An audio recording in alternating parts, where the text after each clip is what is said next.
I had this legendary girl next door who would always wait for my parents to leave before dragging me into her room to hang out. One time I went over to her place and saw her clutching a mysterious pink vial, her face flushed with a strange feverish heat. Something definitely felt off about her. In a blatant move to distract me, she whipped up a massive feast of delicious food. I stuffed myself until I was completely full, but for some reason I was hit by an overwhelming drowsiness. By the time I finally drifted awake, my body felt unnervingly drained and weak, and it looked like I had somehow wet the bed. Right after that, she vanished without a trace, disappearing into thin air for years. It wasn't until the day I turned 18 that I finally reunited with the big sister who'd adored me since childhood. I had just made my way back from school, glancing up at that dark, lightless apartment. As I reached the corner, my eyes locked onto the door across the hall. It was slightly ajar, leaking a sliver of dim, dusty light. My heart suddenly hammered against my ribs, my composure crumbling as my pulse raced, though I kept a mask of calm on the outside. I slowly ascended the stairs, pulled the door open, and stepped inside. I forgot to knock. I forgot the risks of trespassing. I forgot we were just neighbors who hadn't met in years. I just barged in, driven by pure impulse, clinging to a desperate hope of finding her. The savory aroma of cooking oil wafted through the air. The place was spotless, with faint traces of water still damp on the floor, discarded by the door. A pair of blue women's sneakers sat in the entryway. In the kitchen stood a silhouette, slender and tall, with long hair cascading like a dark waterfall, tied loosely behind her head. Her movements as she worked the walk were sharp and practiced. Well, well, look at this little glutton following his nose. Lin Wanqing turned around, a captivating smile dancing on her ruby red lips. She was breathtakingly beautiful, almost unreal. It's been a long time. I stood there completely paralyzed, as the blurred image in my memory finally snapped into focus, slowly merging with the woman standing before me. She was still as gentle as a serene lake, graceful and utterly captivating. A long time no see. Sister Wanqing. Why am I acting like a total ditz? Big sister is so drop-dead gorgeous that she's left Chen Yu completely starstruck. Lin Wanqing gazed at my awkward youthful face, as if seeing that little boy who used to trail behind her, constantly calling her name. No, it's not. Well, sister isn't pretty. No, that's not it. Sister Wanqing is stunning. I was incredibly flustered. A reunion after so many years, and I had just barged into her home like a reckless fool. I had no clue how to act around this sister who wasn't even related by blood. She remained breathtakingly lovely. Every smile and every subtle glance exuded a sophisticated, mature charm. She still looked incredibly radiant and youthful, appearing as though she had just graduated from university, right in the absolute prime of her beauty. I remembered she was exactly 5 years older than me. I'll stop teasing you now. Have you had dinner yet? Why don't you eat here with me? The food is almost ready. Not yet.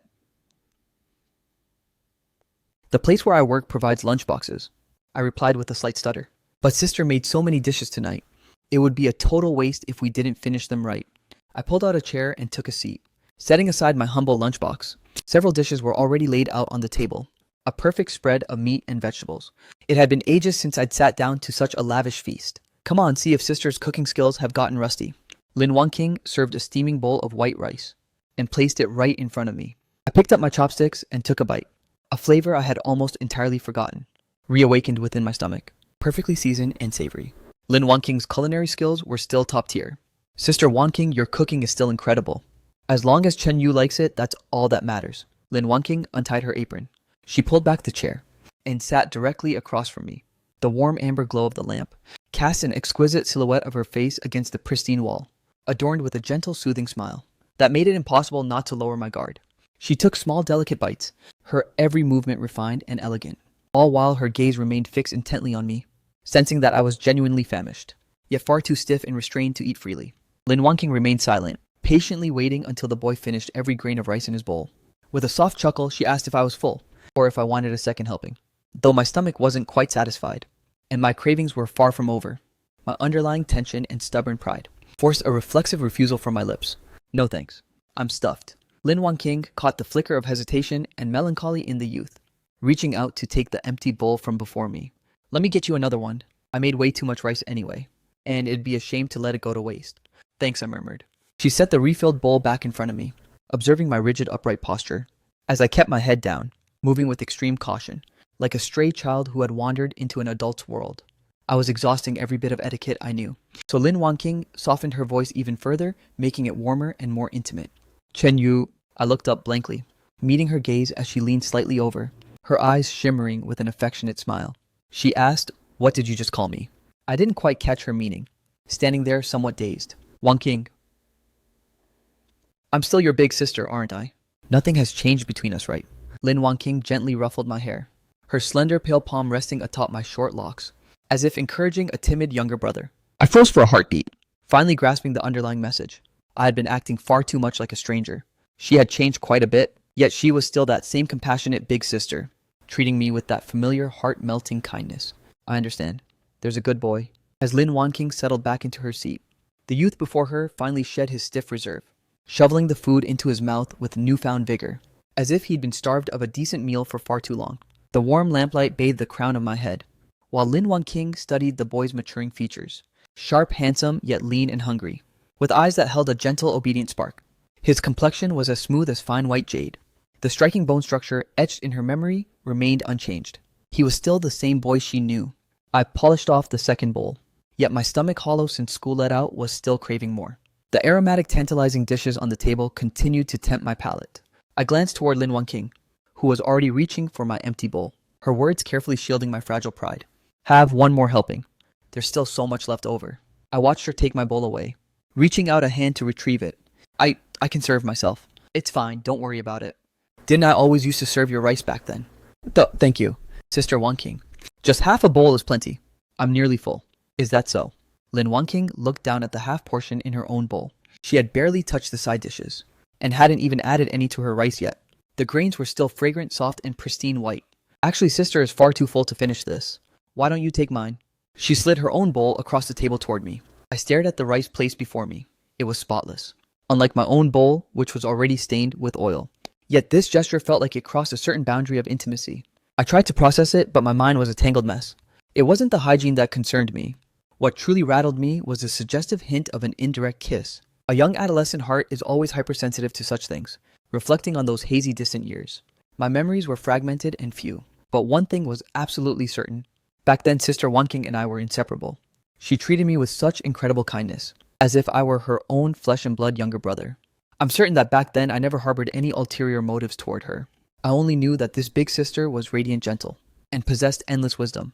Her cooking was simply divine. I liked her with a pure, innocent affection, completely untainted by any complicated desires. However, I'm nearly 18 years old now, having shed most of my childhood naivety. I'm standing on the precipice of adulthood, fully aware of the boundaries between men and women, and the conscious need for proper social distance. I barely managed a few bites. Lin Wanqing noticed the dazed expression on the boy's face, as he sat there motionless. She quickly sensed that I had grown up, learning to maintain distance between the opposite sex, and was no longer as blindly obedient as I was as a child. Or is it that Chen Yu actually finds his sister repulsive? She spoke with a subtle intensity, her smile remaining impeccably graceful. Her playful teasing began to back me into a corner. If you won't listen, then I'll just have to teach you a proper lesson. No, not at all. That's not what I meant. I snatched up the bowl and began shoveling the food down. The rice tasted exactly the same as before. Yet a psychological barrier kept interfering with my senses, repeating a single thought over and over. That's the bowl Sister Wanqing just ate from. In the end, I scraped every last grain from the bowl, glancing at the leftovers on the table, and the empty bowl sitting before me and Lin Wanqing. I announced, I'm full. Let me handle the dishes. No rush for that. Lin Wanqing gave a soft chuckle, her gaze still locked onto mine with unwavering focus. Stay and chat with your sister for a while. It's been so many years. Chen Yu has truly grown up, hasn't he? And Sister Wanqing has become even more beautiful. That was the honest truth. In my memories, Lin Wanqing was about the same age I am now, as gentle, stunning, and refined as any school beauty. She had the charm of a blooming youth back then, but she lacked the dignified, mature elegance she exudes today.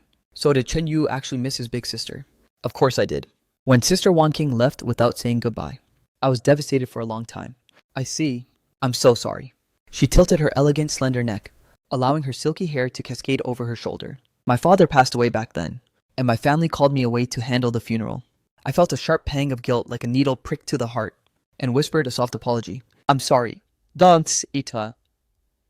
There's no need to apologize. It wasn't Chen Yu's fault after all. Lin Wanqing gently ruffled my hair once more.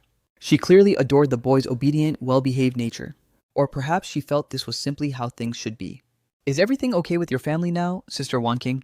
Things have finally taken a turn for the better, and there's no one left to control me anymore. What about you, Chen Yu? I haven't seen your father around. My father, he passed away a few years ago. I lowered my head, casting my gaze downward, my voice fading to a mere whisper. Truthfully, I had moved past the grief long ago, having grown accustomed to living without a guardian's protection. Yet seeing Lin Wanqing brought the past rushing back, making every detail feel vivid and real again, including my father's weathered, aging face. I'm so sorry. Sister shouldn't have brought up such a painful memory. It's okay.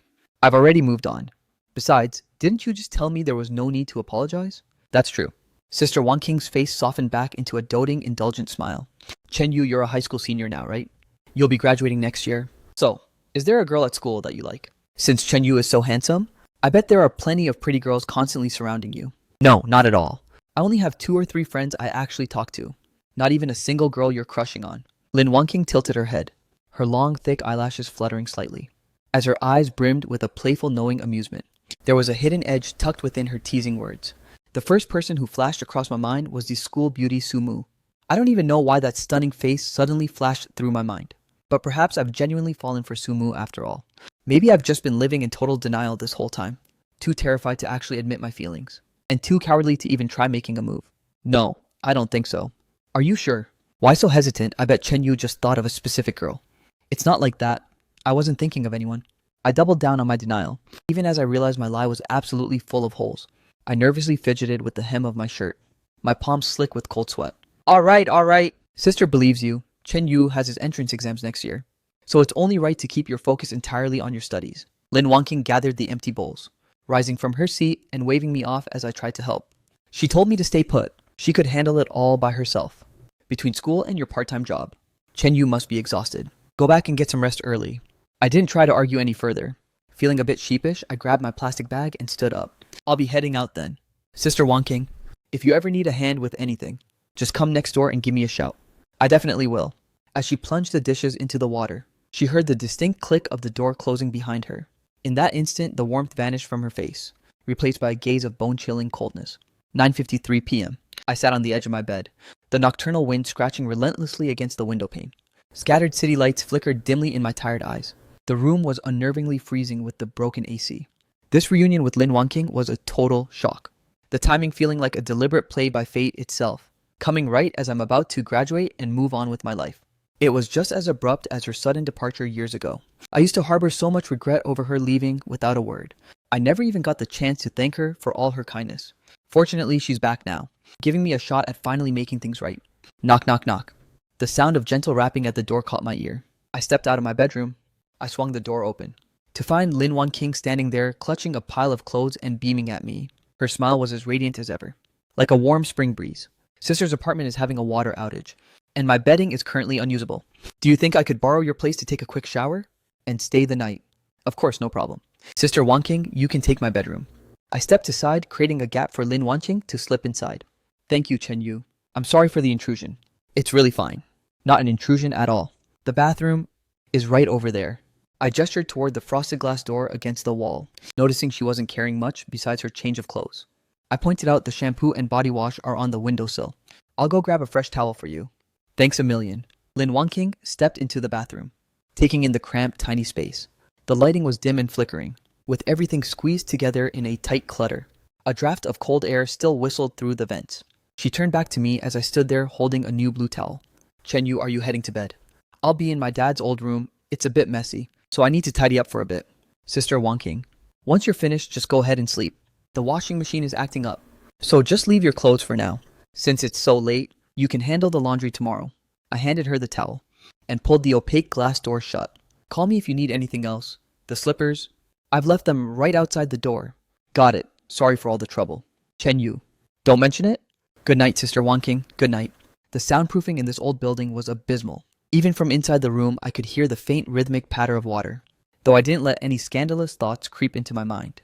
The sheer reality of the situation felt completely surreal. The sound of the water was a constant reminder that a woman 5 years older than me was currently bathing just a few feet away. This sensation was far more intense than when Sumu came over for tutoring. Lin Wanqing stood by the doorframe, pink rabbit pajamas draped over her slender yet curvaceous statuesque figure. They fit her perfectly. Her elegant, mature face was flushed a deep crimson, giving her an unexpectedly cute and vulnerable aura. She had that blue towel wrapped tightly around her head, though a few stray locks escaped from the sides, dripping rhythmic beads of water. The neckline of her pajamas exposed the elegant curve of her collarbones, her skin appearing porcelain white and incredibly delicate. Do you have a hairdryer? It's broken. I usually just let my hair air dry. I felt a wave of secondary embarrassment, Looking at Lin Wanqing's cascading waterfall of long hair, waiting for it to dry naturally, would take an absolute eternity. Maybe use my towel to dry it. Mine is still completely dry. It's the teal one hanging on the rack. Are you sure you don't mind? It's totally fine. I really don't care. I spoke with forced composure. Aside from the floor rag, there literally wasn't a third towel in the entire house. All right then. Thanks again, Chen Yu. Lin Wanqing offered a gracious smile before backing out of the room. I waited for a few restless minutes before peeling off my socks to wash my face and feet in the bathroom. The lingering steam hadn't fully dissipated yet, and the air was thick with the subtle, intoxicating scent of roses. I approached the sink and spotted a small black bra and lace panties sitting in the plastic basin. Her other clothes were piled underneath. My face instantly exploded into a bright crimson. I whipped my head away, refusing to look further. I dunked my hand towel back into the water, the freezing fabric scrubbing against my skin. Once I regained my senses, I retreated to the bedroom, only to find Lin Wanqing standing by the bed holding my phone. Your phone kept buzzing nonstop, so I went ahead and answered it for you. It was a girl calling, Lin Wanqing said, turning to hand me the device. She looked directly at me. Her voice is quite lovely. I bet she's absolutely stunning in person, right? I glanced at the screen. It was Sumu. She's a really kind person, I mumbled. So what exactly is the deal between her and Chen Yu? Lin Wanqing's eyes narrowed slightly, the corners of her sharp, elongated eyes twisting into a playful yet dangerous smile. A restless energy surged beneath her calm facade as she closed the distance between us, pinning me down with her gaze, capturing every single flicker of my hidden emotions. We're classmates and friends. She's helped me out of a lot of tight spots. Does Chen Yu have a crush on her then? I've never entertained those kinds of thoughts about her. My response came naturally. I truly never dared to imagine being with the school beauty. She comes from a wealthy family, is incredibly gorgeous, and her grades are top tier. She isn't someone who belongs in the shadows like me. Simply being her friend was already the absolute limit of what I could ask for. I see. Sister Wanqing leaned in incredibly close. She was actually a bit taller than me. If I looked down, I could see the soft curves beneath her loose pajamas. Suddenly, she locked her arms around mine, looping them around my neck, and pressing her cheek against the hollow of my throat. The familiar, seductive scent of roses swirled around my senses, intoxicating me. Chen Yu, sister, is really happy today. I stood there completely paralyzed. Her body was pressed flush against mine, warm, soft, and impossibly fragrant. It seemed she still viewed me as that naive, innocent little boy, showing absolutely zero restraint in her intimacy. Maybe it was just the thrill of our long-awaited reunion, and on some level, I could understand that. But I still had to set a boundary with her. Sister Wanqing? I'm 17 years old now. I carefully tried to squirm out of her embrace, only to realize she was holding on with surprising strength, keeping me completely pinned in place. I'm sorry, okay. Sister is just still used to the old Chen Yu. Back then you used to absolutely love being held by me. Please don't act like this in front of others. Sister Wanqing, you're a woman. It's not good for your reputation. Fine, fine. Sister understands. But for now, at least let me hold you a little longer. Lin Wanqing's voice remained tender and affectionate, but hidden in the shadows where I couldn't see. Her eyes were filled with a bone-chilling, stubborn obsession. She didn't mask her possessiveness at all, keeping me locked in her embrace for over a minute. Finally, Lin Wanqing let go, and I retreated from the room. That night, I fell into a deep, peaceful slumber. The mere presence of another person seemed to dissolve the decay and emptiness of this hollow house. The endless streak of lonely nights finally met its end.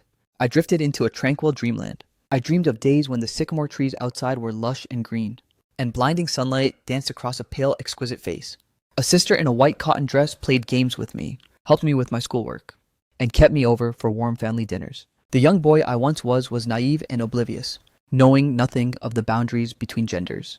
I simply loved trailing behind Sister Wanqing. My affection for her was uncomplicated and pure. I thought she was infinitely prettier than the girls at school, believing she knew absolutely everything, and was capable of anything. I remembered one time I had a massive blowout with my father, venting my rage at the middle-aged man struggling to provide for us. I was being incredibly stubborn and difficult. After the tantrum, I bolted out the door and sought refuge in Lin Wanqing's home. My father looked at Lin Wanqing, whose waist I was clinging to, his face a mask of weary helplessness. He apologized for the trouble, asking her to please talk some sense into his rebellious son. Lin Wanqing agreed with a gentle smile. That night, she let me sleep in her bed, cradling my small frame in her arms, as she whispered that I needed to be a good boy. Listen to what sister says, and listen to your father too. You must listen to it all. That embrace was so incredibly warm, infused with a delicate ethereal fragrance. I found myself promising her everything instinctively, nodding my head with obedient devotion as I snuggled deeper into her arms. I slept like a log that night, feeling completely safe and secure, The following day, I swallowed my stubborn pride and confessed my faults to my father, bowing my head in a sincere apology. Even now looking back, I'm profoundly grateful to Lin Wanqing. Without her intervention, I might have carried a lifetime of crushing guilt toward my father. Night faded into the deep silence of the room.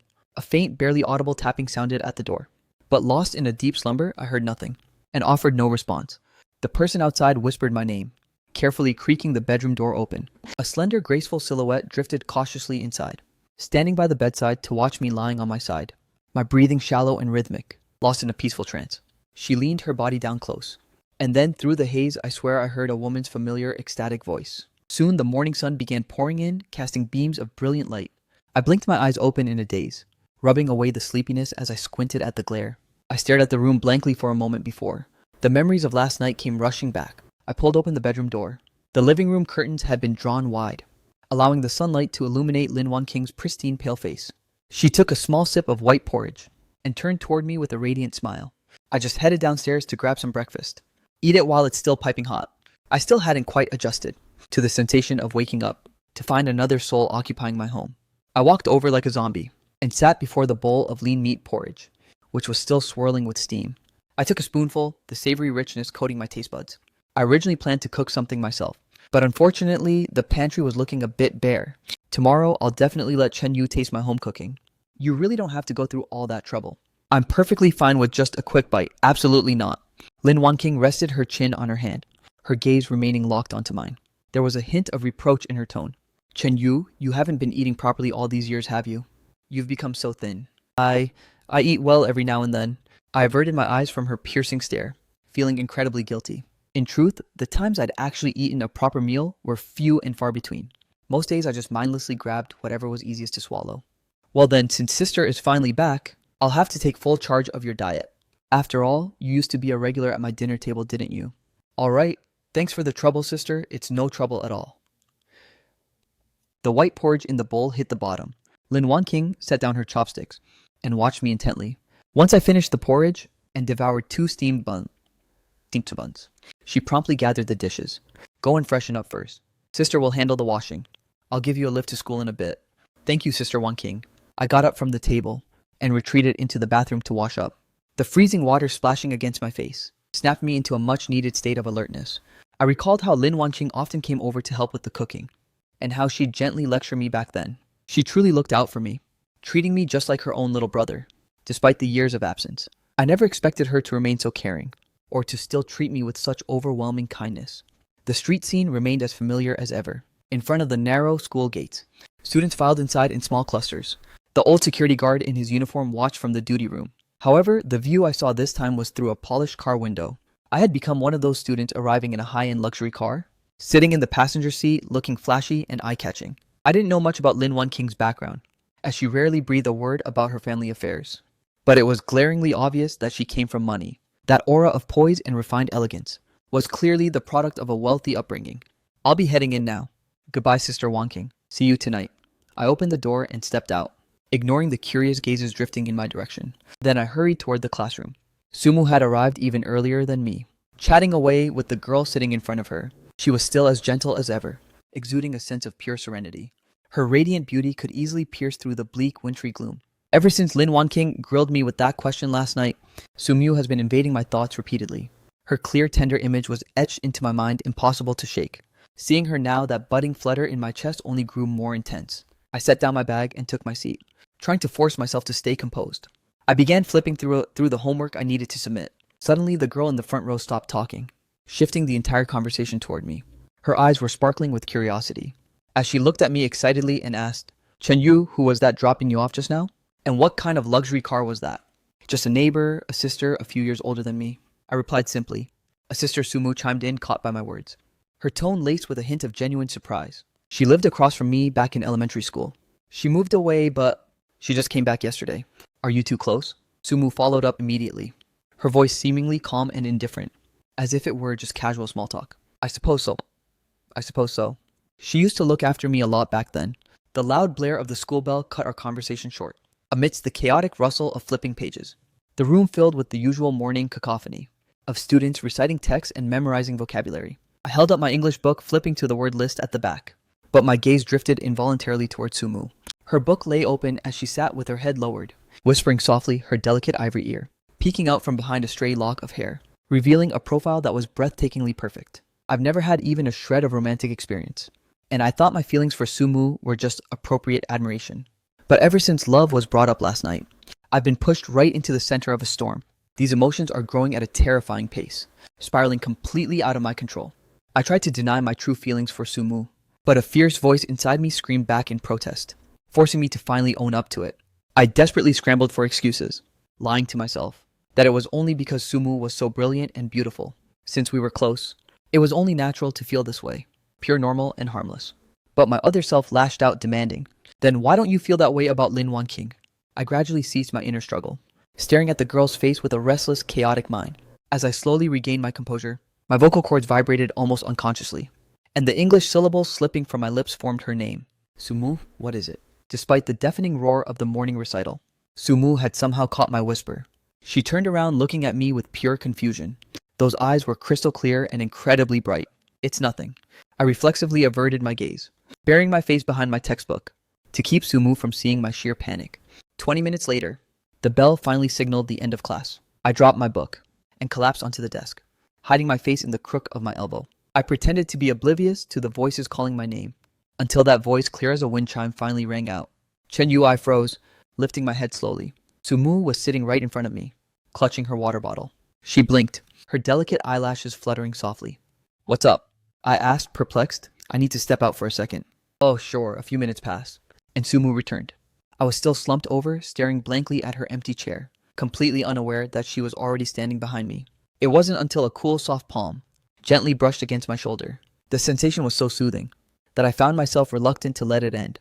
I stood up immediately, to let Sumu back into her seat, desperately trying to suppress my pounding heart, my face betraying a hint of awkwardness. Sumu set down her water bottle, darting a quick glance at me, before asking, "What's the matter with you? Your energy is totally shot this morning. Did you have another restless night?" "Yes," I hesitated, realizing I couldn't come up with a better excuse. So I decided to just roll with it. "Slept pretty poorly, so I'm still feeling like a zombie." "Was it because of that neighbor sister, or no, never mind, just didn't sleep well." "Try to catch some Z's during the long break then. Class is about to start." As Sumu spoke, she gently ruffled my hair. This sudden display of intimacy caught me completely off guard. It reminded me of how Lin Wanqing did the exact same thing last night. Yet the vibe was entirely different. During the final period before school let out, knowing the students' focus and energy were completely drained. The teacher usually assigned self-study. Suddenly someone nudged my elbow. I turned my head to see a math paper sliding onto the edge of my desk. Sumu pointed to a complex problem and asked, "This one? Chen Yu, have you tackled it yet? See if you can find a logic for it." I scanned the question. It was today's math assignment. I'd actually finished it during my lunch break. "I trust you still remember the steps." "I think it's correct." "Then walk me through it, please," Sumu muttered while closing the distance between us vanishing until our shoulders brushed against each other. Her slender fingers pressed against the yellowed paper, her gel pen accidentally leaving a tiny ink blotch that immediately formed an ugly black stain, ruining the neatness of the diagram. I swapped to a mechanical pencil.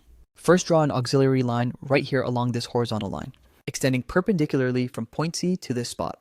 She craned her snowy elegant neck forward, her temple nearly brushing against mine. With just a slight sideways glance, I could see her charming profile, her thin lips pursed in deep concentration, looking utterly focused. She possessed a soul-stirring beauty. I struggled to maintain my focus, yet my gaze reflexively drifted toward her face.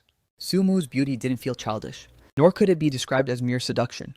It was pure and transparent, like the crystal-clear waters of a tranquil lake, a lethal combination for any adolescent boy. Halfway through the mathematical proof, the final school bell suddenly blared, the air filled with the frantic rustle of bags and scraping chairs. I paused my pen and glanced at Sumu. She met my gaze instantly. "Finish the explanation first. It's not like we can squeeze through the crowd right now anyway." "All right." Continuing the proof that line AF is perpendicular to parallelogram ABCD. The explanation ended swiftly. Sumu slid the test paper back toward her, her eyes sweeping across my face. As she sensed my obvious awkward tension, a daring thought suddenly sprouted in the depths of my heart. Just as I was about to retract my hand, Sumu suddenly lunged forward and grabbed it. Her pale, delicate palm felt incredibly cool against mine, slender and impossibly soft, leaving me utterly paralyzed in an instant. A deep crimson flush surged from my neck to my earlobes. Sumu, what are you doing?" I instinctively tried to pull my hand away, but she held on with surprising ironclad strength, as if she were exerting every ounce of her power. The texture of her skin was velvety and smooth. Her eyes locked onto mine with an intensity, like a hunter who had finally cornered a precious prey. Chen Yu, your skin is so dry it's starting to crack. I know. Sumu finally released her grip. Clearly satisfied with the chaotic reaction she had provoked, she giggled, enjoying my bashful, flustered state, before turning away to pack her belongings. With our books finally stashed away, the two of us shouldered our bags and joined the departing crowd. My heart refused to settle down. The sensation on my hand lingered like a phantom, leaving me in a state of desperate longing. Sumu walked right beside me, that same hand that had just gripped mine so tightly, now dangling loosely at her side, her open fingers looking hauntingly empty. She was so agonizingly close. If I just reached out, I could catch the person who set my heart ablaze. At the school gates, a strikingly familiar black sedan was idling in a vacant spot by the curb, and a woman stood poised just outside the car door. Her attire was impeccably sophisticated, her silhouette elegant and commanding, possessing a youthful beauty that effortlessly eclipsed the high school girls streaming out of the gates. Yet her eyes were currently filled with a sheer piercing frost, as sharp and lethal as a jagged blade. To the outside world, Lin Wanqing always maintained a facade of gentle grace, radiating kindness and approachability, dismissing petty schemes with utter disdain, and ignoring the trivial speculations of others. But from a distance, she had just witnessed a girl walking closely by my side, an undeniably beautiful girl. The moment I stepped in front of her, the icy mask instantly melted away from her features. In a soft melodic voice, she asked, Chen Yu, school's finally over. Let big sister drive you home. That won't be necessary. Sister Wanqing, you should head back first. Sumu and I have to get to our part-time jobs. Is this your classmate? Lin Wanqing turned her gaze toward Sumu, questioning her. We're in the same class, and we're desk mates. Hello, sister. My name is Sumu, and I'm his desk mate. Sumu emphasized the words desk mate with deliberate weight, staring back at Lin Wanqing with a calm composure, her deep eyes appearing entirely unfazed. She was expertly veiling her own indifference. Ah, so you're desk mates. It's a pleasure. Sumu. I am Lin Wanqing. The woman replied with a practiced smile. I'm sure Chen Yu relies on you for quite a lot. This boy has always been a bit clumsy. Back in the day, he'd follow me everywhere, begging me to play with him. Lin Wanqing's smile widened, looking at Sumu with a mask of pure friendliness, as she exposed the deep history we shared, her words dripping with calculated intimacy. Sister Wanqing, you don't need to bring those old stories up. That was such a long time ago. But those are our precious memories, Chen Yu. No matter how much time passes, I'll never forget. As she spoke, Lin Wanqing gently ruffled my hair, acting even more affectionate than a real sister right in front of Sumu. That's wonderful. You look incredibly youthful, sister. Did you just graduate from university? Sumu inquired. Indeed. And I rushed back the moment I finished. I simply couldn't stop worrying about Chen Yu. Lin Wanqing beamed, her eyes overflowing with a playful warmth. Chen Yu is so hopelessly naive. It would be terrible if someone took advantage of him. She lingered on the final syllable, as if hinting at something much deeper. There's no need for concern. Chen Yu hardly interacts with any girls usually. I'm the one he talks to the most. Sumu skillfully countered. But tell me, how was your university life, sister? Did you enjoy yourself? I assume you had a boyfriend to keep you company. Haha, not quite. I was constantly thinking about Chen Yu, so I had zero time for a boyfriend. Lin Wanqing shifted her focus back to Sumu. Does he have a girl he likes at school, Sumu? Do you happen to know? Could you tell sister if it's true? I'm not entirely sure. Sumu shook her head with an air of innocent obedience, looking completely harmless and pure. I haven't seen Chen Yu interact much with girls besides me. Perhaps he really doesn't have a crush. It seems Chen Yu is just as honest as he used to be. He truly should be focusing on his books right now. The college entrance exams are fast approaching, so his mind must stay on his studies. Lin Wanqing reached out to pat my head once more, but just as her palm began to rise, I was suddenly yanked away by Sumu. Her pale hand tightly gripped my wrist, pulling me firmly to her side. We're running out of time. We're going to be late for our shift, so we'll be heading out first. Goodbye, sister. Is it that urgent? How about I give you two a lift? No thanks. It's just right up ahead. Walking is much faster from here. Sumu countered, her sharp gaze snapping back to me. Move it, let's go. If we dawdle any longer and lose our attendance bonus, it's going to be a disaster. Got it. We can still make it. I glanced over my shoulder and waved at Lin Wanqing. We're taking off now. Goodbye, Sister Wanqing. See you tonight. Lin Wanqing waved back in a silent farewell, as she watched Chen Yu and Sumu's retreating figures, her long hair cascading over her shoulders. Her expression hardened into a frost more severe than before. Dinner's ready, coming. I flicked off the television and took my place at the dining table. Tonight's spread was just as extravagant as usual. Succulent meats, fresh greens, rich savory gravy, and perfectly steamed white rice. She placed a brimming bowl right in front of me. Lin Wanqing sat directly opposite me, maintaining her usual poise and elegant composure. A faint, intoxicating pink flushed her cheeks, and her crimson lips curled into a smirk.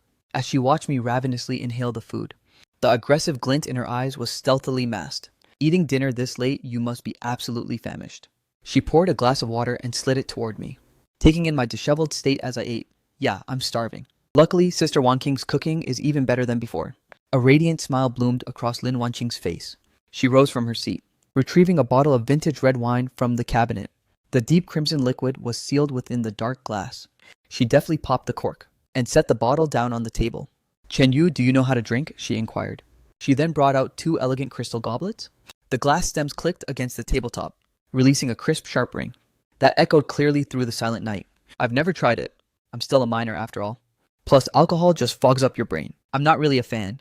Then, does Chen Yu know why so many people still love to drink? Lin Wanqing rested her chin on her hand, her gaze locked on me, while the fingers of her other hand rhythmically tapped the glass, emitting a series of faint hypnotic clicks. Is it perhaps for some kind of twisted pleasure? Lin Wanqing gracefully hoisted the wine bottle. As the vintage liquid gradually breathed in the open air, she slowly poured a small measure of the rich, syrupy nectar into the glass. It looked like a decadent, intoxicating poison, shimmering with a vibrant, lethal hue. Because alcohol allows people to bury so many things: the worries, the agony, and the soul-crushing sorrow.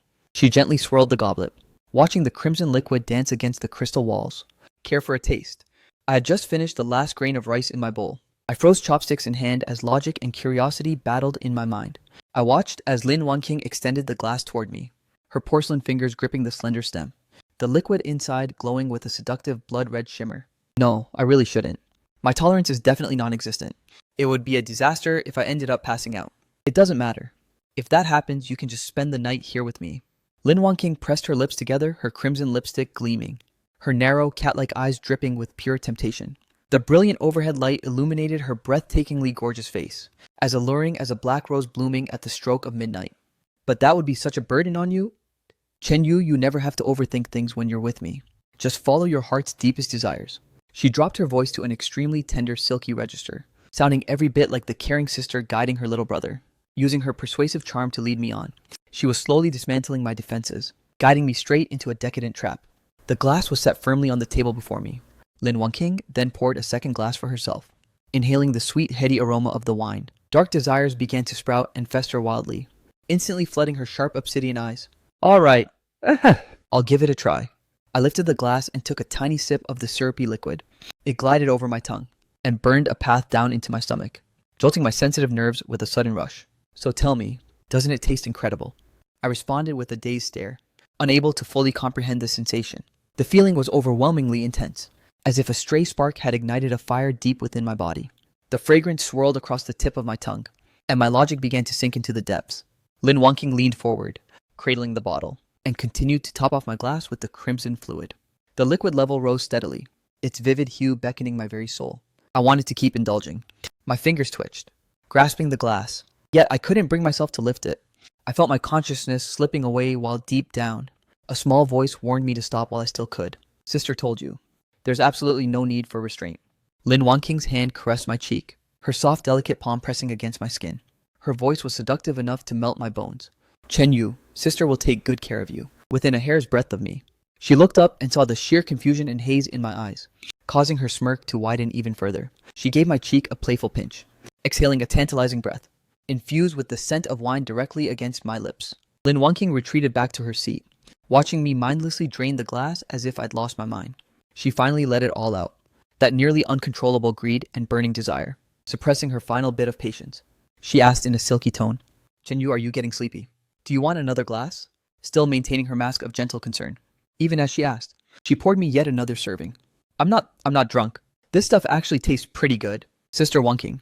I slurred my response, a deep flush spreading across my pale complexion. The spark inside me had roared into an inferno, scorching my fragile senses from the inside out. Driven by some inexplicable bravado, I reached for the glass sitting before me. The alcohol finally shattered the last remnants of my sanity. The crystal goblet collapsed onto the table with a sharp clatter as the dregs of the wine spilled out, bleeding across the wooden surface in a sprawling, vivid crimson stain.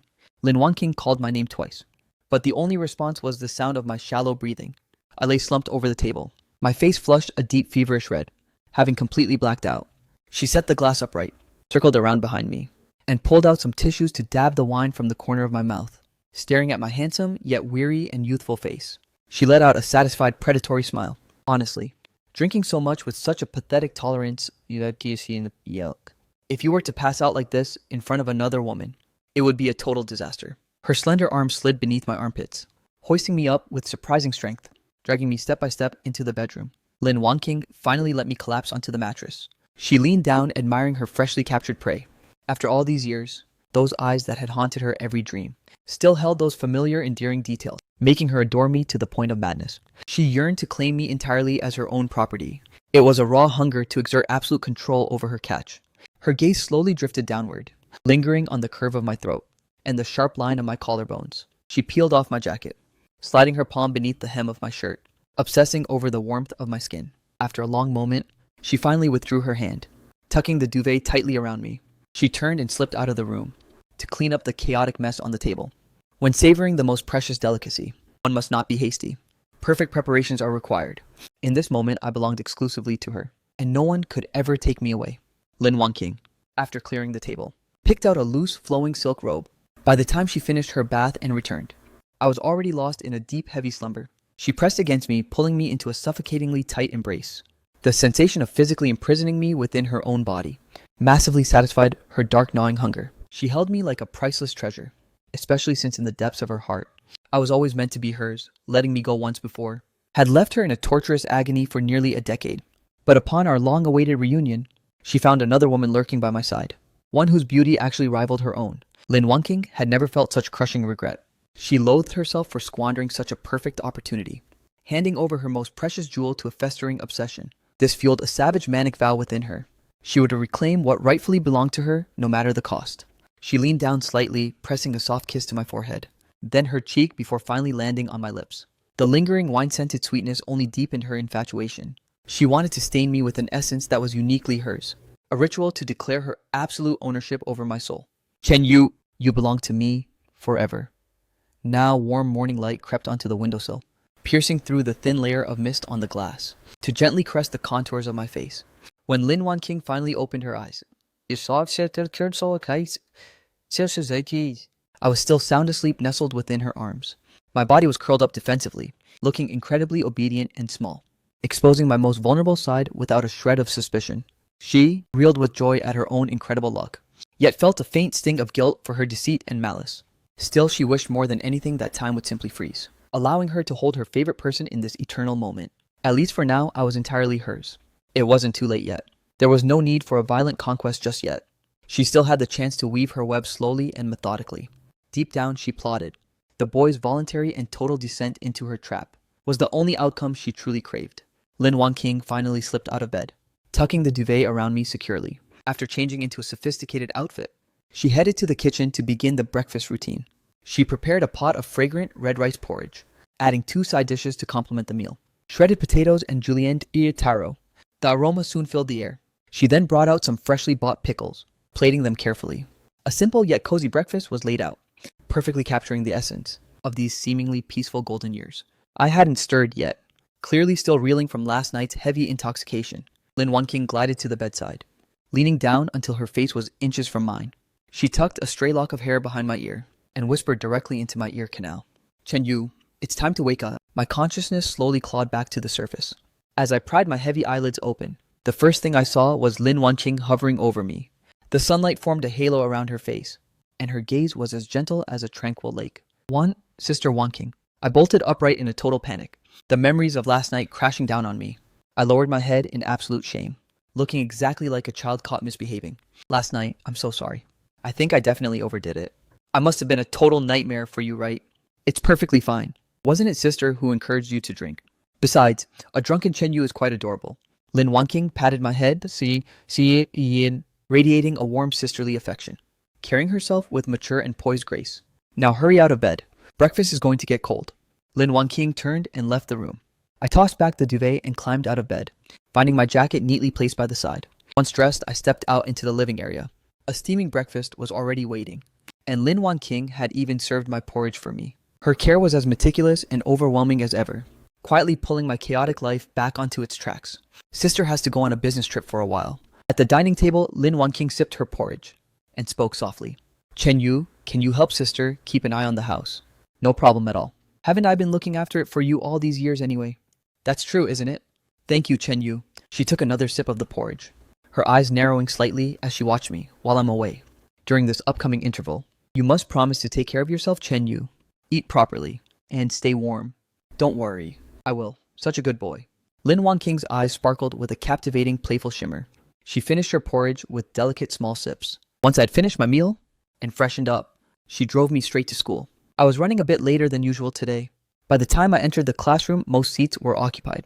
I slumped into my chair, passing my homework forward first, and then stowing my bag away.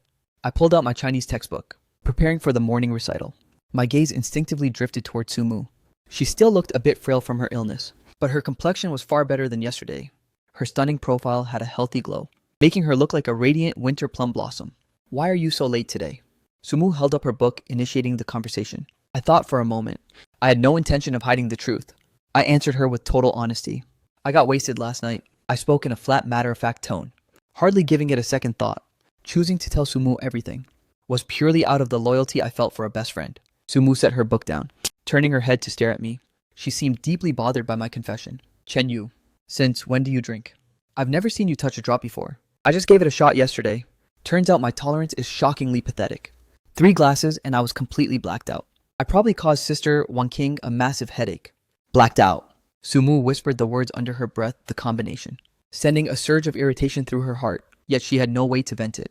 She could feel her heart boiling over inside her chest, aching to grab a hold of me right then and there, and check my body for any lingering traces of that woman. What's wrong? I noticed Sumu looked a bit dazed, so I waved my hand in front of her eyes. It's nothing. Sumu turned her face away, lowering her head to let her dark hair shroud her eyes, hiding the surge of ruthlessness and resentment overflowing within. Her knuckles turned white as she clenched her fists. She could see right through Lin Wanqing's greed. It was a possessiveness identical to her own. She just didn't expect the other to be so decisive, so utterly impatient, brazenly attempting to lure me into a decadent trap. How could Chen Yu possibly like her? Lin Wanqing? How could that woman dare? She screamed internally in a silent rage. She stole a glance at me, at my lean, sharp profile, her gaze hiding a hunger she could barely suppress. I was the one treasure she wanted to grasp firmly. She knew I'd never take the lead and confess to her. Even with those raw and budding feelings of affection, insecurity and reality would always force me to retreat. Sumu was supposed to just keep waiting, convinced that no one could ever steal me away. But things have changed. The situation was spiraling out of control, and she could no longer just stand by and watch.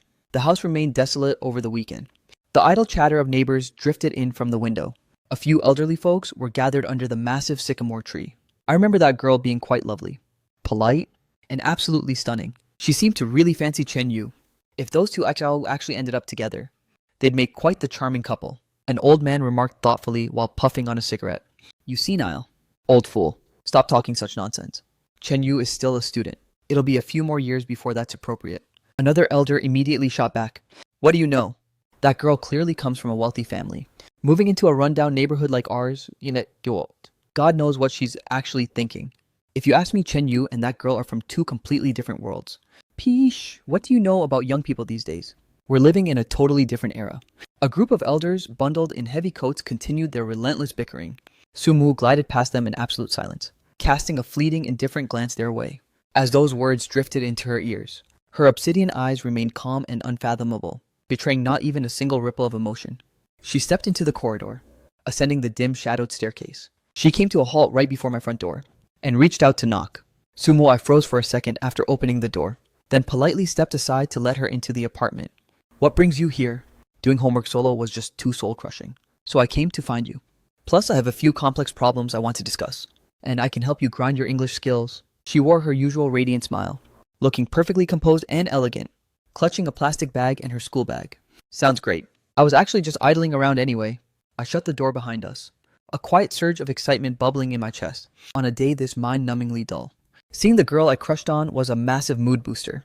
Sumu's smile always had a way of making me feel at peace. Do I need to swap into slippers? No need. Just come on in.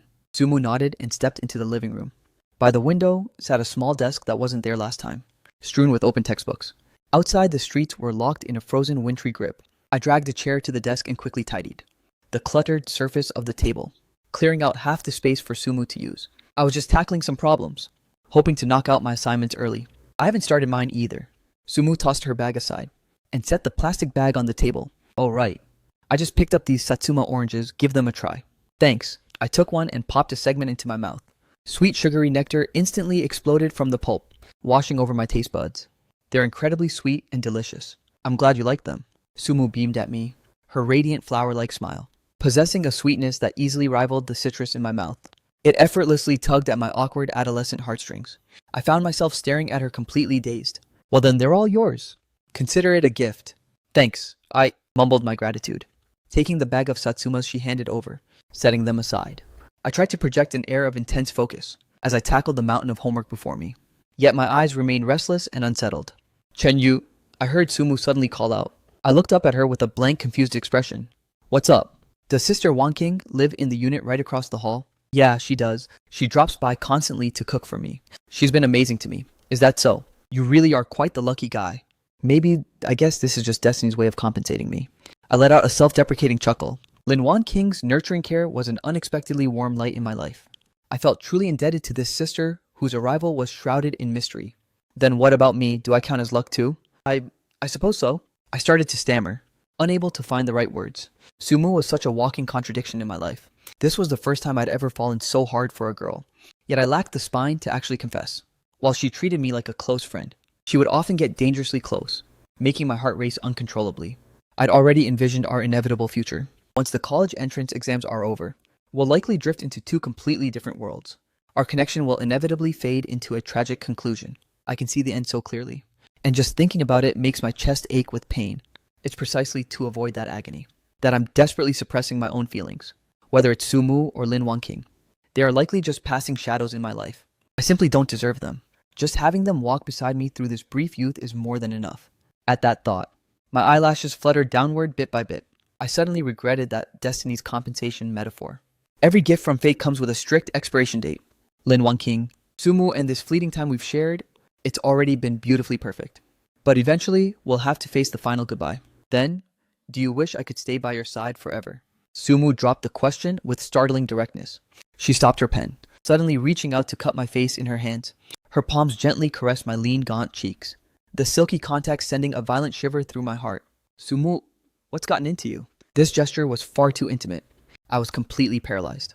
I had no idea why she was suddenly acting this way. The skin of her hands was velvety and exquisite, softly imprisoning my face, and forcing me to lock eyes with those brilliant obsidian-like pupils. Chen Yu, can you just tell me? We'll have to go our separate ways after the exams, Sumu. You have to know that already. Why even ask? I'm asking if a deep ink-like darkness swirled in Sumu's eyes as she stared me down with heavy intensity. She curled her lips into a smile, radiating an overwhelming seductive charm. Do you wish for it? Regardless of whether it can actually happen. Of course. I definitely want to be with all of you. Not us, me. I want that too, obviously. You're one of my absolute best friends. Hearing my clumsy, hesitant response, the dark hunger in Sumu's heart spiraled out of control. A raw impulse surged through her. As she reached her hand toward my neck, she stood up abruptly and stepped right in front of me, her fingertips softly brushing against my eyelids. Sumu, what's wrong? I looked up at her beautiful face now masked with sheer madness, leaving me utterly flustered. Subconsciously, I tried to pull away from her touch. Chen Yu, she locked onto my gaze in those clear pupils that she could see right through. Only her reflection remained. Forgive me. I got a little carried away. The raw obsession overflowing in her eyes was forcibly suppressed by her sheer will. Sumu released her grip and sank back into her chair, offering me a faint, apologetic smile. She turned back to her books as if nothing happened, leaving me to wonder if the entire ordeal was a hallucination. I was left in a total daze, completely unable to fathom Sumu's sudden transformation. She seemed on the verge of doing something drastic, yet that manic energy vanished at the very last second. I simply couldn't wrap my head around it, so I chose to act as though it never occurred. The frigid wind rattled against the window pane. The sycamore tree outside had been stripped of every last leaf. A stark pale light pierced through the desolate branches. The atmosphere in the room gradually turned somber. Sumu stealthily unclenched her tightly balled fists, revealing deep crimson nail marks etched into her pale palms. A sight that was startlingly vivid. Time marched on until the clock struck noon. I gathered my textbooks, standing up as I announced it's time for lunch. I'll whip something up. I haven't prepped anything fancy, so please excuse the simple meal. How about I take over the kitchen? Sumu looked up and blinked playfully. That wouldn't be right. Zekyat, you're the guest here. I can't let you do the heavy lifting. Since when do you care about formalities? Chen Yu, why on earth would you think like that? Sumu tilted her head, observing me. I fell silent for a few seconds, Alright then. Sorry to put this on you. It's no trouble at all. Maybe I can even teach you a few tricks. I'm actually quite proud of my culinary skills. Sumu rose and glided into the kitchen. She surveyed the ingredients scattered across the cutting board, forming a plan in her mind. She turned back to me as I followed behind and said, Chen Yu, be a dear and chop those peppers. I'll get the oil heated up. I grabbed the chili peppers and arranged them on the cutting board, beginning to slice away. My handling of the knife was amateurish and clumsy. Screaming novice to anyone watching, Su Mu set down a bowl of dark crimson sauce, gazing at the uneven, jagged rings of pepper, before leaning in with a playful smirk. Suddenly, she reached out and grasped my hand. Chen Yu, your grip on the knife is all wrong. Look, these slices are way too thick. If you're still this uncoordinated, you really need to slow down. Don't go slicing your fingers off. Sumu's hand was considerably smaller than mine, her skin impossibly delicate and soft, as she gently draped it over the back of my hand.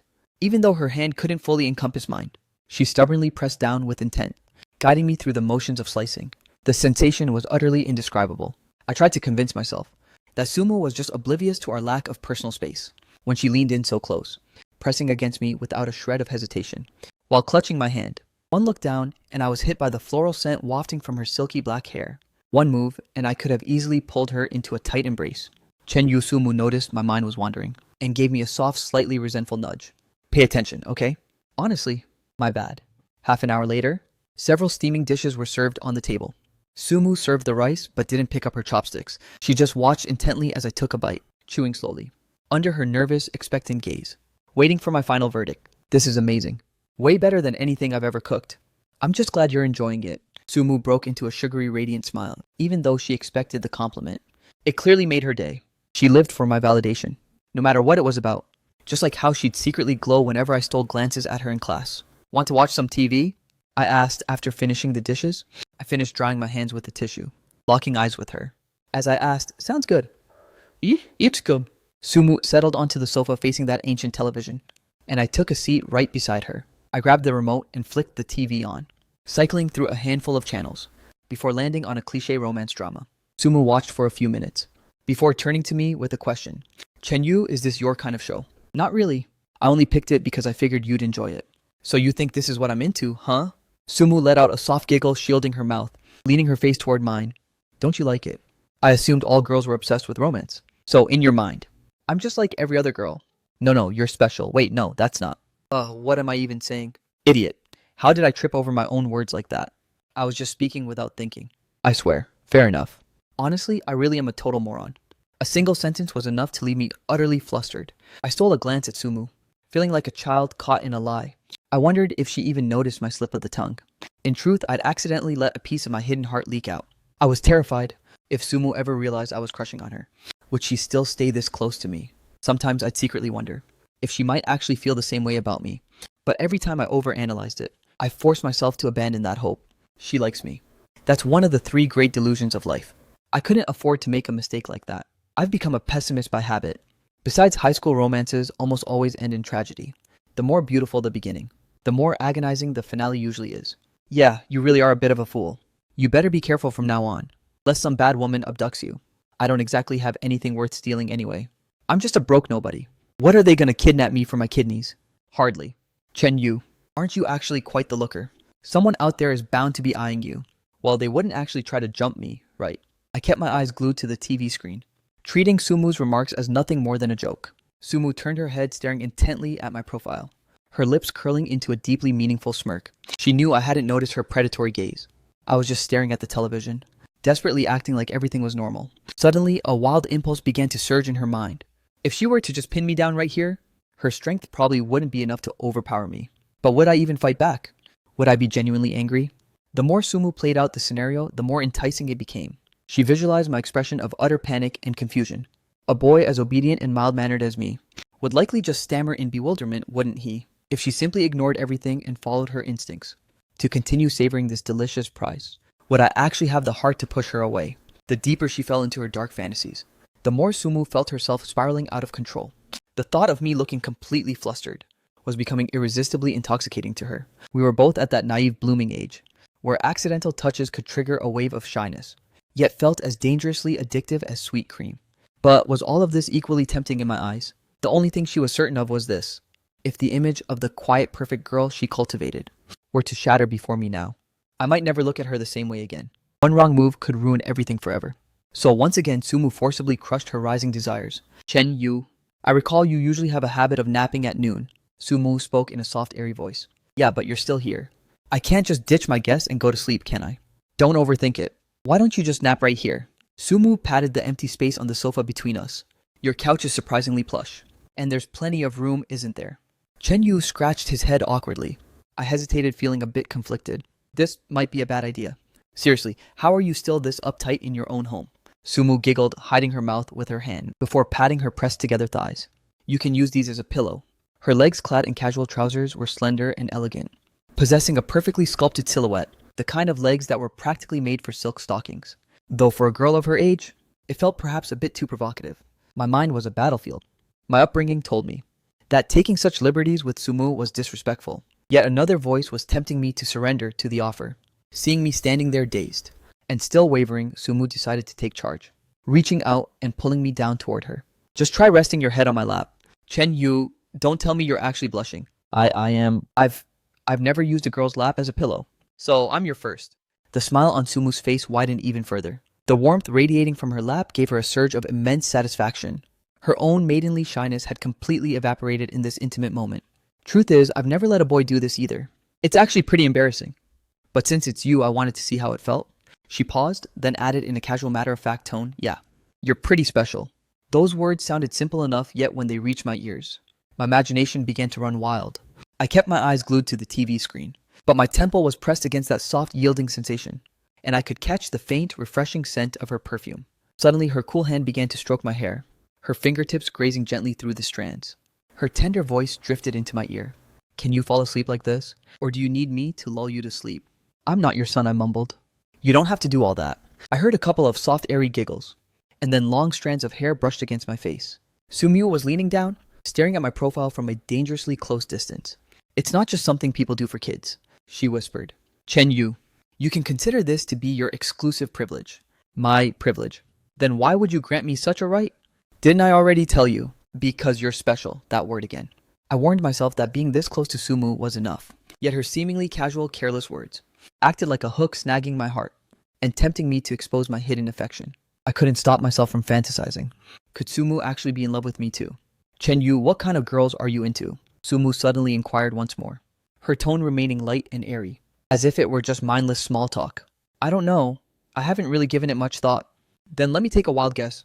She has to be stunning, right? Well, she doesn't have to be a supermodel. My standards aren't actually that high. Then, am I enough for you? I stole a quick glance at Sumu. She was beaming with joy, looking as pure and breathtaking as ever, especially when she smiled like that, resembling a dew-kissed lily in the early morning.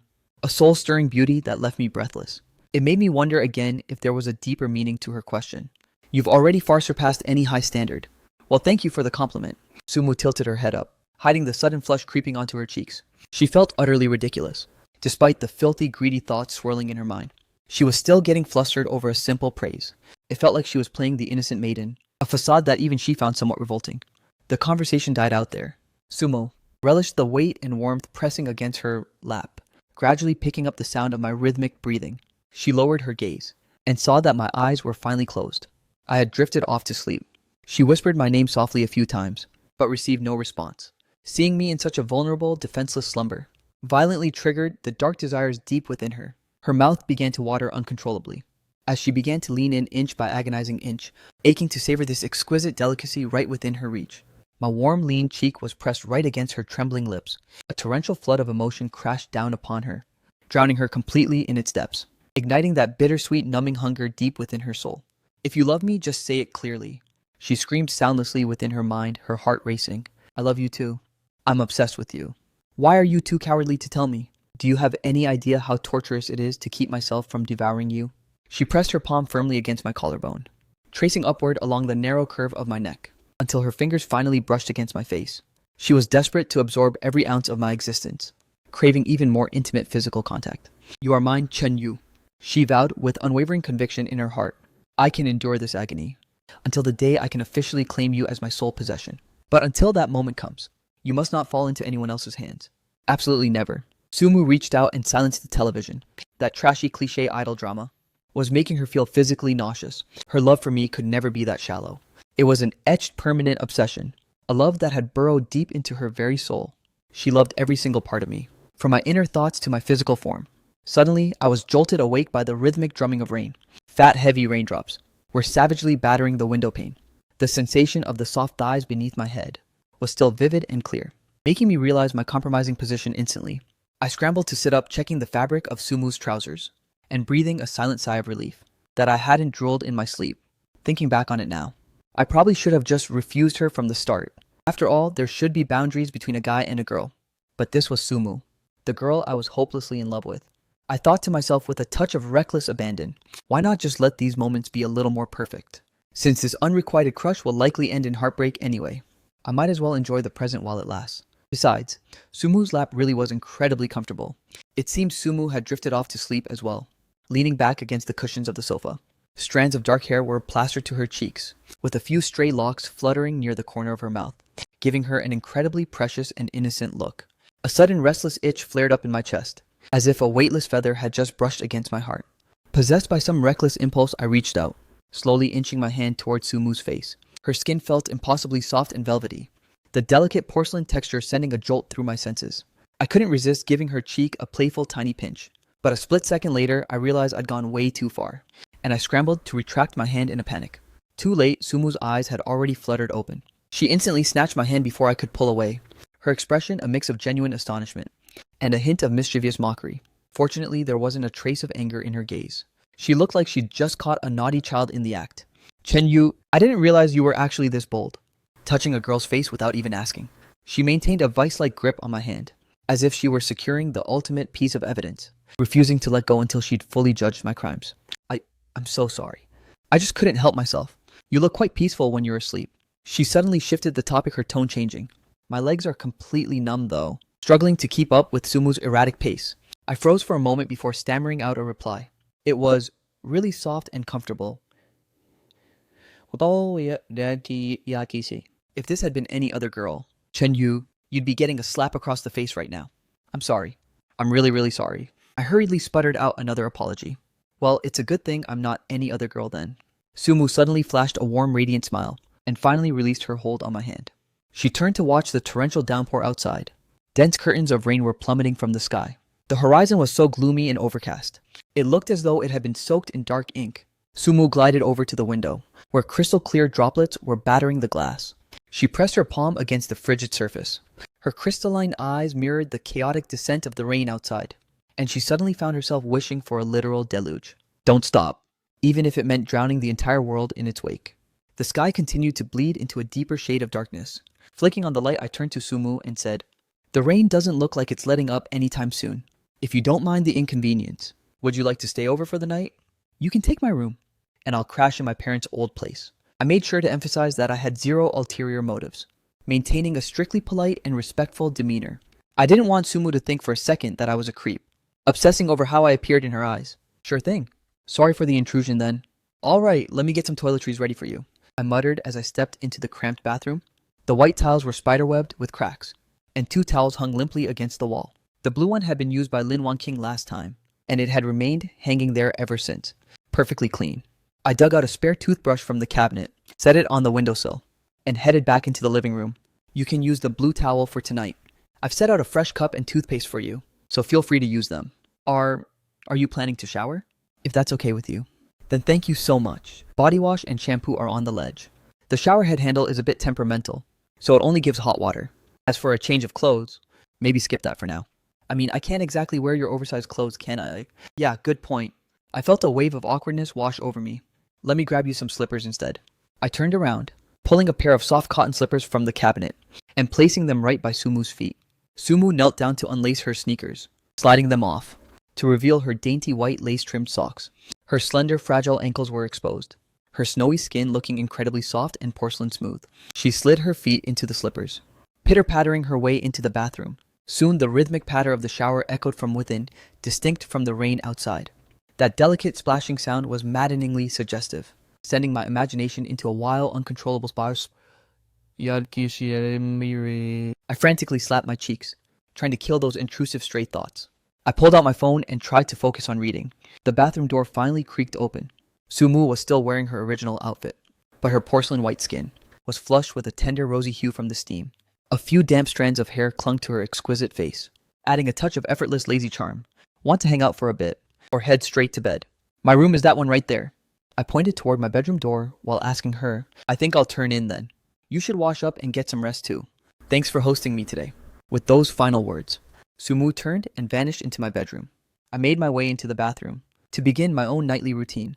The lingering heat hadn't fully dissipated yet, shrouding the small space in a hazy white mist. Sumu's faint signature fragrance still clung to the air, teasing my senses. Once I finished freshening up, I swapped my slippers and approached my own bedroom door. I gave a polite, cautious knock, only turning the handle after I heard her soft reply. Sumu wasn't asleep yet. She was propped up against the headboard, her legs tucked snugly beneath the duvet, staring intently at the glowing screen of her phone. At the sound of the door opening, she looked up toward me as I stood by the bed. Is it cold? Do you need an extra blanket? I leaned against the doorframe, asking with genuine concern.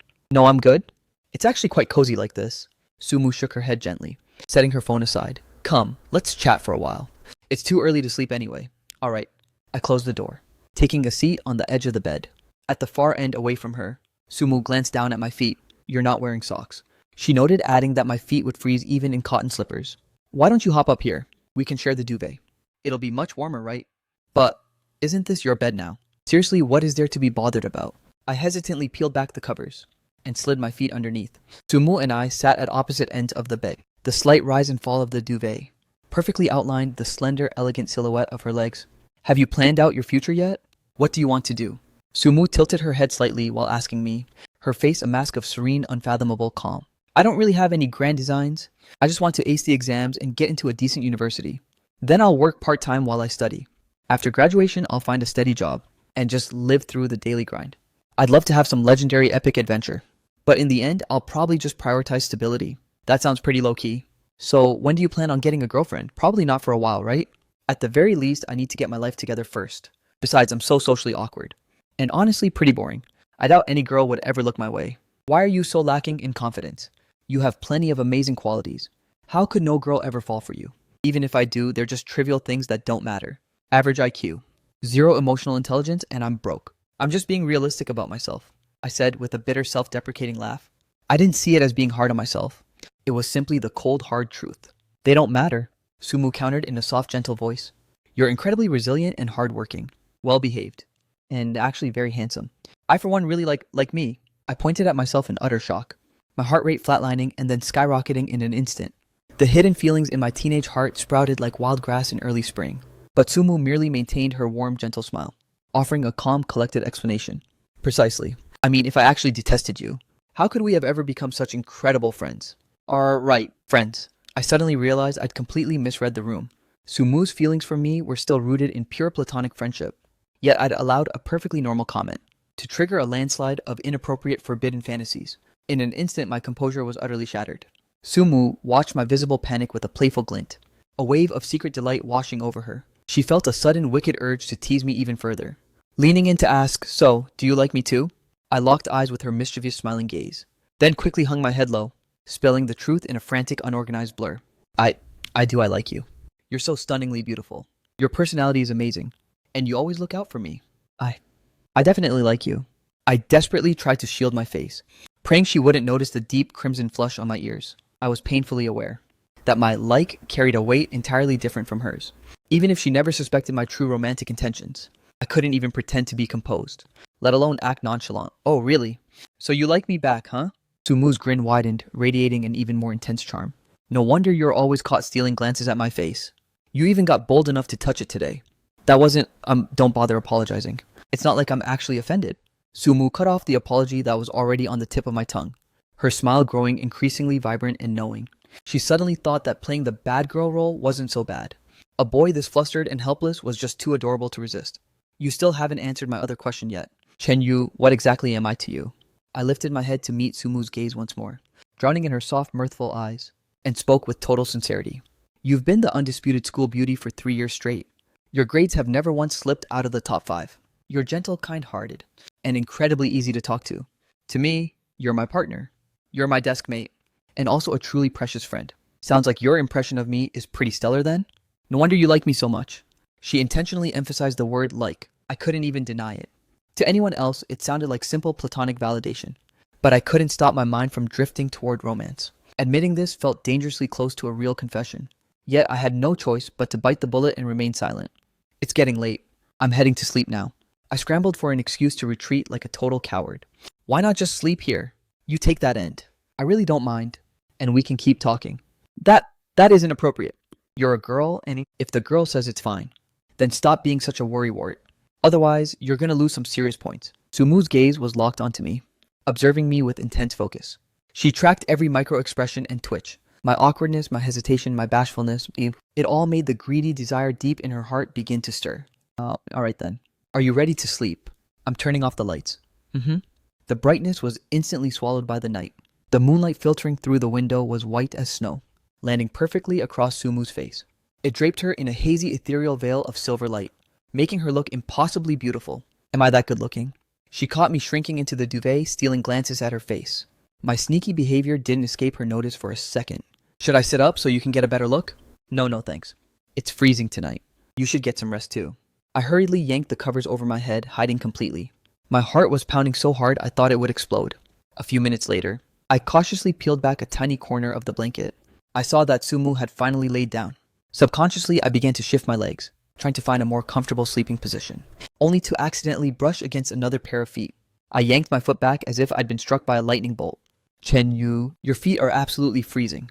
Sumu's gentle voice drifted through the darkness, sounding completely unfazed by our accidental contact. Yet that effortless, light-hearted remark was enough to set my already frantic heartstrings trembling. I was at a complete loss for words, managing only a dazed, muffled grunt in response. The night gradually settled into a heavy silence. Even the rhythmic drumming of the rain had finally ceased. Outside the window, the world was a blurred smudge of residual droplets. Nestled within the warmth of the duvet, Sumu inhaled deeply, finding the air saturated with my scent. A primal impulse within her, an unbearable burning thirst, began to spiral out of control. She found herself instinctively tracing the curves of her own body. Caught in a haze of intoxicating passion, her warm feet began to roam restlessly under the covers, desperately trying to engineer another accidental touch. She knew that for a boy who harbored feelings for her, this was nothing short of cruel teasing. It was wicked, shameless, and utterly lacking in restraint, but none of that mattered to her anymore. However, the expected contact never came. Sumu sat up abruptly, and by the silver glow of the moonlight, saw me curled up at the very edge of the bed, resembling a frightened, cornered animal. In that fleeting second, the darkness in her heart became something truly terrifying, as if a voice were goading her to simply reach out and seize that forbidden sweetness, to devour me entirely. The subtle shift in the room jolted me awake. In truth, I hadn't managed to fall asleep either. I stole a glance across the mattress and realized Sumu was sitting bolt upright. What is it? Can't you sleep? I rubbed my bleary eyes and whispered, I'm just heading to the bathroom. Sumu climbed out of bed as she spoke, slipping into her footwear and looming toward me through the shadows. Do you want me to flip the switch? I kept my eyes shut, remaining in my sleeping position. As I asked, no need. I can see just fine. In reality, she simply didn't want me to see her face clearly. She knew her expression was likely dripping with forbidden, unspeakable desire. My scent in the room was overwhelming, intoxicating her senses, triggering a surge of sinister, dark impulses that continued to spiral out of control. She drifted toward the door, her fingers brushing against the handle, yet she didn't turn the latch. After a few agonizing seconds, she glanced back, standing by the bedside and looking down at my face. The expected click of the door never came, so I opened my eyes out of pure curiosity, only to find Sumu hovering right at the edge of the bed, staring directly into my soul. That breathtakingly beautiful face was shrouded in shadows, making it hard to read. What's wrong? Weren't you heading to the bathroom? Sumu didn't offer a word of explanation. Instead, she reached out and gently caressed my cheek. In those stunning eyes of hers, I caught a fleeting glimpse of confusion and sheer panic. Suddenly, she was tired of playing the coward. She wondered just how entertaining a reaction she could get from such an innocent boy. Sumu licked her parched lips, suddenly pinching my cheek, as she whispered in a voice dripping with seductive honey charm. Now we're even. Can I book an appointment for next time? I'll even let you pinch me somewhere else. Stop messing around. It's late. Just get some sleep. Weren't you supposed to be going to the bathroom? Fine, I'm going. Sumu puffed out her cheeks, clearly dissatisfied with my blunt rejection. That huffy, pouting expression of hers was dangerously adorable. She retreated to the bathroom, sliding the glass door shut, locking it tight, and then slumped against the wall, paralyzed. She could no longer suppress the beast within. She replayed the sensation of touching me in her mind, her senses filled with my clean, radiant aura. Being trapped in this small space felt like being drowned in the fragrance of sweet, intoxicating wine. The brilliant moonlight spilled into the room, illuminating her trembling figure and casting a graceful, curvaceous shadow against the cold wall. Her long hair cascaded in a chaotic mess behind her, with a few stray strands clinging to her sweaty face. A deep, feverish flush completely consumed her exquisite features. The viscous darkness of the night draped over her like a thick duvet. In the crushing weight of the silent shadows, even the most microscopic sound resonated with terrifying clarity. She could hear her own ragged breathing echoing in her ears, airy, frantic, and dangerously fast. Chen Yu, Chen Yu. She inexplicably began to chant my name in a low, husky whisper. Her mind was haunted by the image of my clean, handsome face, so obedient and endearingly innocent. The way my shyness flared up at her slightest touch ignited a desperate urge within her to claim me as her own. She finally rose to her feet, stepping toward the window to throw it wide open. The post-rain night air flooded in crisp and rejuvenating. She waited until the raw lust in her eyes faded into calm, before returning to the bedroom, slipping back into her persona as the quiet, perfect Sumu. By then, I had finally drifted into a deep sleep. My once tense legs had relaxed significantly, and my breathing was now slow and steady. Suddenly, Sumu felt the urge to take a reckless gamble. A bet on who would wake up first in the morning. A bet on whether I'd actually buy her excuses, lost in her calculating thoughts. She had already laid down on her side facing me. My youthful sleeping face was mere inches from her own. Chen Yu, Chen Yu. She called out my name in a barely audible breath, confirming that I was truly dead to the world. Then, with extreme caution, she wrapped her arms around me. She felt my warm breath brushing against her delicate collarbone. Though Sumu was considered tall for a girl, compared to me a young man, her frame was still remarkably petite and fragile. Terrified that a sudden move might jolt me awake, the act of embracing me became a slow, strenuous effort. Suppressing the frantic rhythm of her racing heart, she boldly began to tighten her grip inch by inch. She used her entire body to feel the presence she so adored. Drowning like this in your arms wouldn't be a bad way to go, Sumu thought to herself, a dark smile playing on her mind. To completely monopolize me and melt into the endless darkness. She was perfectly satisfied with such a twisted ending. But how could she be so incredibly selfish? I trusted her so completely, and I genuinely liked her. Yet here she was, maliciously plotting to drag me into the abyss for her own desire, to keep me imprisoned at the bottom of the valley forever. I'm sorry, Chen Yu. I shouldn't be thinking this way. But you absolutely cannot fall for anyone else. You belong to me. If you ever dare to betray me, I'll devour you whole. Fortunately for her, Sumu managed to wake up before I did. Waking up at dawn to see my peaceful sleeping face was an intoxicating feeling. She yearned for a future where we could share a bed openly, without the need for these clandestine secret maneuvers. Yet a part of her felt a twinge of regret at missing the chance to see my utter panic if I had woken up first. Sumu realized she was actually growing fond of these sneaky little games, and the sheer thrill of potentially getting caught by me. After all, knowing I loved her gave her all the leverage she needed. Sometimes she contemplated confessing her feelings first, just so she could demand my affection without restraint, and perhaps finally savor that bone-deep, sugary sweetness. But her logic always forced her to pull back at the final second. My love for her had to be intense enough to defy everything, shattering the shackles and inhibitions that held me back, forcing me to be the one to claim her. Otherwise, she wouldn't be satisfied. She wouldn't feel secure. The first light of morning began to wash over my face. One final daring impulse flickered in her mind. Sumu leaned down low, letting her pale pink lips brush against mine. When I finally blinked my eyes open, I was alone, struggling with that Sunday morning lethargy. But I couldn't let a guest see me in such a disheveled state, especially since that guest was the girl I adored. I rolled out of bed and stepped out of the room. On the table sat a steaming bowl of rice porridge and some buns. Sumu was perched by the small table near the window, staring blankly at the fallen leaves swirling outside. Chen Yu, you're finally awake. She turned her head toward me, her smile looking as natural and pure as ever.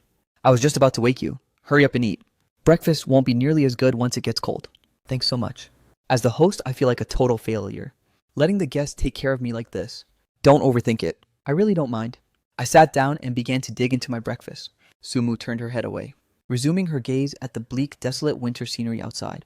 Last night's torrential downpour had left deep puddles scattered across the ground, but the sky had been washed into a piercing crystal-clear azure. She pulled out her phone and scrolled through, staring at the hidden album containing photos of my sleeping face, along with the captured moment of her stealing a kiss while I slumbered. She couldn't help but let out a satisfied smirk. Meanwhile, inside a high-end office, a woman sat clutching a confidential file in her hands. President Lin, here is the background report on that boy you requested. Thank you for the trouble.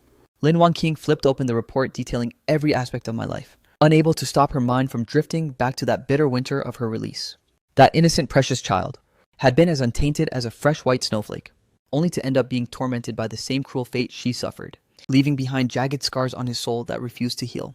The difference was, the suffering had bred nothing but hatred and ferocity within her, planting seeds of pure selfishness deep inside her heart. She had become violent, cold-blooded, and detached, a woman who would slaughter her enemies and seize whatever she desired by force.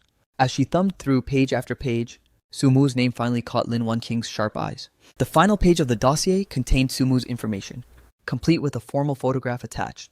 The girl's beauty was undeniable, even rivaling her own, radiating a cold, composed, and quiet aura. Yet her eyes looked as if they concealed the venom of a viper. If I don't take back what's mine soon, someone else might just beat me to the punch. Anyway, get some rest.